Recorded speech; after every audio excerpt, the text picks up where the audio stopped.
اسلام سے قبل ہر طرف جہالت کا دور دورہ تھا۔ اللہ تعالیٰ نے اس جہالت کو ختم کرنے کے لیے اپنے پیارے نبی حضرت محمد صلی اللہ علیہ وسلم کو مبعوث فرمایا۔ آپ صلی اللہ علیہ وسلم نبوت کی آخری کڑی ہیں۔ آپ صلی اللہ علیہ وسلم کے بعد کوئی نبی نہیں آئے گا۔ نبوت کا سلسلہ جو حضرت آدم علیہ السلام سے شروع ہوا تھا وہ آپ صلی اللہ علیہ وسلم پر ختم ہو گیا۔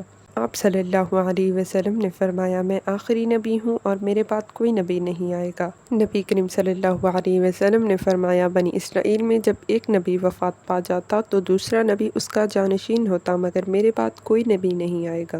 اللہ تعالیٰ نے نہ صرف سابقہ انبیاء کرام علیہ السلام کی صفات کو آپ صلی اللہ علیہ وسلم میں جمع کر دیا، بلکہ آپ صلی اللہ علیہ وسلم کو بے شمار ایسی خصوصیات عطا فرمائیں جو آپ صلی اللہ علیہ وسلم سے پہلے کسی نبی یا رسول کو عطا نہیں کی گئیں۔ نبی کریم صلی اللہ علیہ وسلم کی ان خصوصیات میں ختم نبوت، محفوظ کتاب، شفاعت، حوض کوثر اور مقام محمود وغیرہ شامل ہیں۔ اللہ تعالیٰ نے ارشاد فرمایا، یقیناً تمہارے لیے اللہ تعالیٰ کے رسول صلی اللہ علیہ وسلم کی ذات مبارکہ میں بہترین نمونہ ہے۔